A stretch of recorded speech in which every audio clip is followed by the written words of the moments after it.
So Wolves is a really enjoyable action comedy movie, but if you're expecting a really slick spy thriller film, then you are going to be extremely disappointed, as it's really lazy and formulaic from that point of view. But let's face it, the main draw for Wolves is of course the on-screen chemistry and reunion of Brad Pitt and George Clooney years after they did the brilliant Ocean's franchise. And it has been said that these are one of the last few remaining movie superstars. And I think nowadays it's really apparent whether a movie is more of an award-winning movie or a really big blockbuster IP type film. And Wolves could have been a really cool, fun blockbuster movie, but it definitely is more of an award-winning one. Maybe because of that reason, Apple very famously pulled it from having a big theatrical release that Sony Pictures were going to be leading, and instead had a very limited one-week run. And then it very quickly went on to Apple TV Plus, and because of that,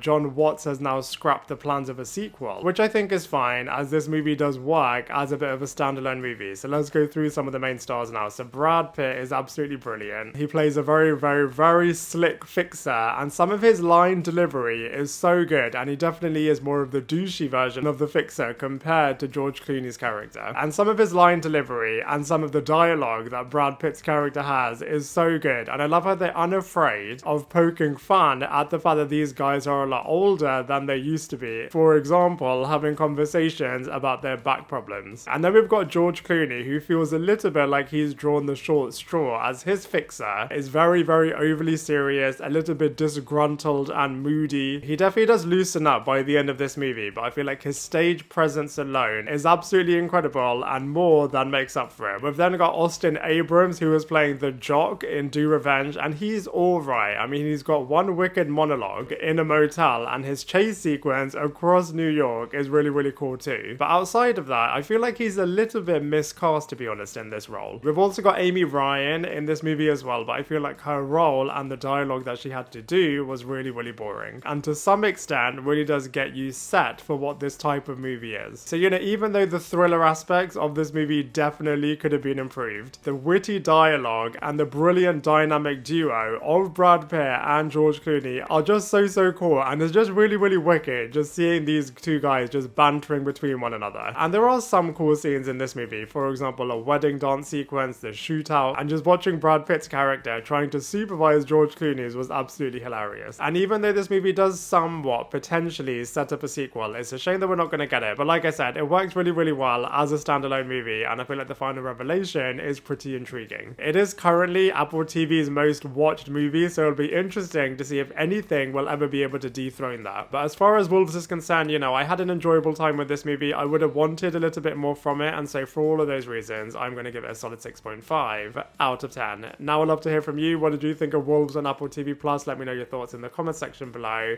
and I look forward to seeing you in my next video.